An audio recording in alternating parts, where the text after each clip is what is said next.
Earlier this year, Ron Moore was preparing for another year of trade uncertainty with China, one of the largest purchasers of the soybeans he grows on his rural Illinois farm. But what he didn't see coming was the global coronavirus pandemic that rattled the food supply chain, pushing down wholesale prices for livestock and the foodstuffs they consume.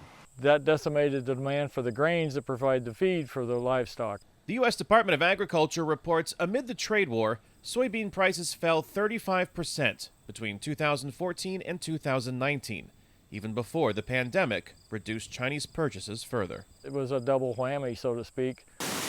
Prices for corn, one of the key crops on Wendell Schauman's farm, fell 44% between 2014 and 2019.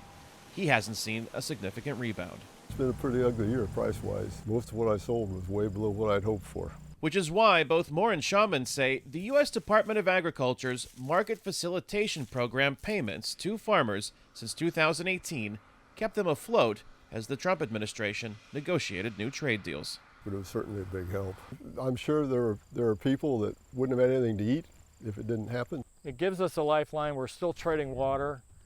We need more profitability, better markets for us to get out of the water and get up on dry land. The USDA unveiled a $19 billion aid package earlier this year as the pandemic constricted the nation's food supply. Another round of $14 billion in agricultural assistance followed in September.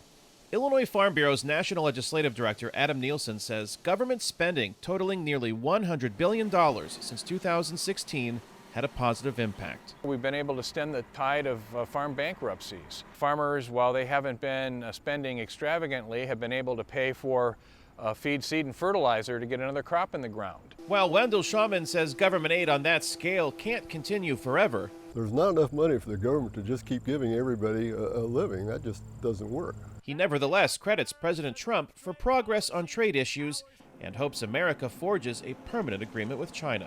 The way he's treated farmers and kept us going, that didn't have to happen. It's pretty surprising for a guy that's got a New York history, knows very little about agriculture, to be supportive of agriculture. I like what he's done. I don't like the way he talks sometimes. I get frustrated with that. You could have some better manners. Hey, man. Which is why Democratic presidential nominee Joe Biden's message of bipartisan cooperation also resonates with Schauman. You've got to have compromise. You've got to have people working together. What Schauman doesn't like are what he perceives as demands to completely overhaul the U.S. economy to combat climate change. I haven't heard anybody talking about a battery-driven tractor yet. What am I going to plant with? The talk just so often seems nonsensical to me. A late September poll of rural Americans showed President Trump with a 17-point lead over Biden. In the same poll, 59% of farmers said they would be struggling financially without the USDA's Market Facilitation Program and the Coronavirus Food Assistance Program. Regardless of some of the outcomes or how people want to look at it, I think President Trump has, focused attention on rural America, where maybe that hasn't been the case in quite a few years. Trump's popularity in rural areas endures at a time when the president's national poll numbers have dipped. While many Illinois farmers voice support for Trump, the most recent statewide poll, including America's third-largest city, Chicago, gives Biden a commanding 25-point lead, 61% to 36%. Kane Fairbaugh, VOA News, Roseville, Illinois.